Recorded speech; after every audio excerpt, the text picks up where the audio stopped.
আরব আমিরাতের দুবাই, চীন, পাকিস্তান ও আফগানিস্তানের পর এবার মারাত্মক প্রাকৃতিক বিপর্যয়ের কবলে পড়েছে ফুটবলের স্বর্গখ্যাত ব্রাজিল। দেশটির দক্ষিণাঞ্চলের রাজ্য রিও গ্রান্ডে দো সুলেতে দেখা দিয়েছে ৮০ বছরের মধ্যে সবচেয়ে ভয়াবহ বন্যা। ভূমিধস ও বন্যায় এরই মধ্যে নিহতের সংখ্যা বেড়ে দাঁড়িয়েছে ৫৬ জনে।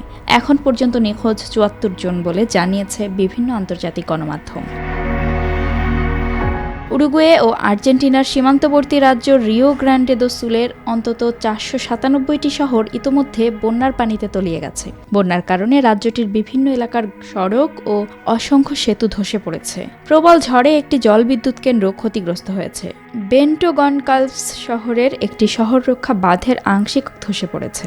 এছাড়া রিও গ্রান্ডে দো সুলের রাজধানী পোর্তো আলেগ্রেতে গুয়াইবা হ্রদের পাড় ভেঙে গেছে, ফলে রাজ্যটিতে এখন পর্যন্ত বাস্তুচ্যুত হয়েছেন ৬৯,০০০-এরও বেশি মানুষ।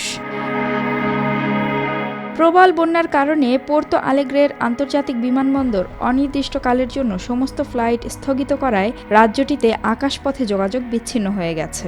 এই অবস্থায় রাজ্যের গভর্নর এডুয়ার্ডো লেইট সাংবাদিকদের জানিয়েছেন, গত কয়েকদিনের প্রবল ঝড়, বন্যা ও ভূমিধসের কারণে রিও গ্রান্ডে দো সুলের যে পরিমাণ ক্ষতি হয়েছে তা পুনরুদ্ধার করতে মার্শাল প্ল্যান করতে হবে। বন্যা কবলিত অঞ্চলগুলো পরিদর্শন করেছেন ব্রাজিলের president Luiz Inacio Lula da Silva. তিনি সরাসরি উদ্ধার অভিযান দেখেছেন। সামাজিক যোগাযোগ মাধ্যম এক্সে দেওয়া এক পোস্টে ব্রাজিলের প্রেসিডেন্ট বলেছেন, কেন্দ্রীয় সরকার রাজ্য সরকারের সঙ্গে সার্বক্ষণিক যোগাযোগ রাখছে। উদ্ধারকর্মীরা প্রাণপণ চেষ্টায় উদ্ধার কাজ চালিয়ে যাচ্ছেন।